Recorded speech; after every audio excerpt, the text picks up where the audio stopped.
In every page of the Quran, Allah not only speaks to our intellect and actions, but also to our inner world, our emotions. As Allah subhanahu wa ta'ala says, we send down the Quran, that which is a healing and a mercy for the believers. وَنُنَزِّلُ مِنَ الْقُرْآنِ مَا هُوَ شِفَاءٌ وَرَحْمَةٌ لِلْمُؤْمِنِينَ.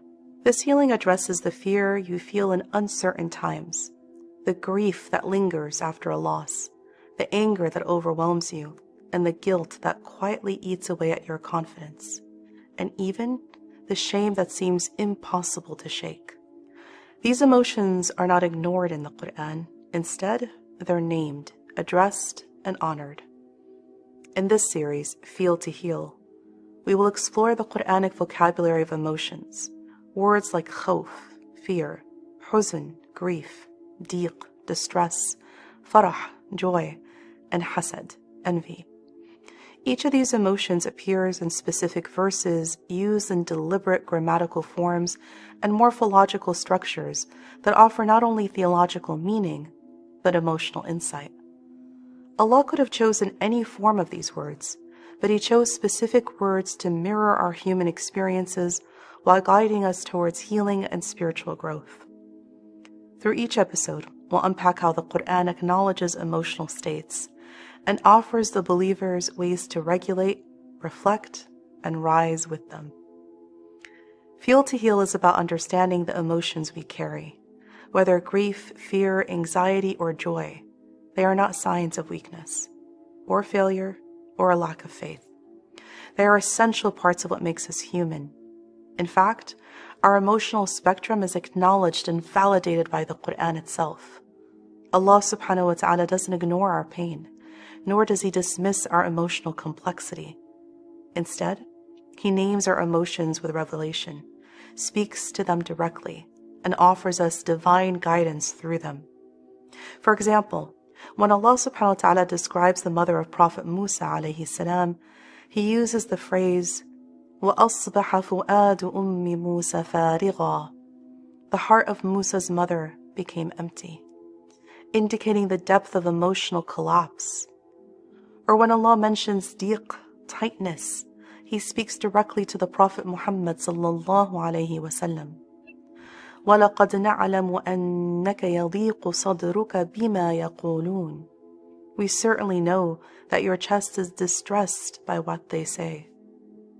By exploring how the Quran addresses each emotion through precise word choices, grammatical structures, and contextual revelation, we begin to see that emotional well-being is not separate from spiritual growth. It's a central part of it. And it is through this lens that we begin to feel in order to truly heal. In each episode of the series, we will also provide practical, spiritually grounded methods for navigating the various emotions. Within every emotion explored, we'll draw from the Quran itself to offer tools of healing, regulation, and inner peace.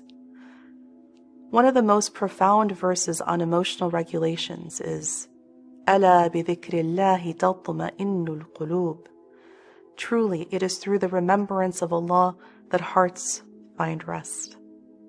Together we'll explore how dhikr, the remembrance of Allah, serves as a spiritual nourishment and as a means of calming anxiety, anchoring us in grief, uplifting us in joy, and centering us in times of confusion or anger. We'll discuss how specific practices tied to dhikr and emotional self-awareness can help regulate our emotional responses in everyday life. Through the series, our goal isn't just to reflect on emotions, but to transform these lessons into daily, lived realities. Each emotion we explore comes with practical tools grounded in our deen, and one of the most profound ways to anchor these tools is through habit. Whether it's building a daily dhikr routine, reciting a specific dua, or taking one small step in emotional regulation, we invite you to actively track these moments in a habit journal. This simple practice can help turn what we learn into action. And so I encourage you to approach this series with active learning techniques to allow you, bi'idhnillah, to gain the most out of it. Watch the full series on Maristan's YouTube channel. If this message resonates with you, consider sharing it with someone who needs to hear it. And if you've benefited, Please support the creation of more spiritually and emotionally enriching content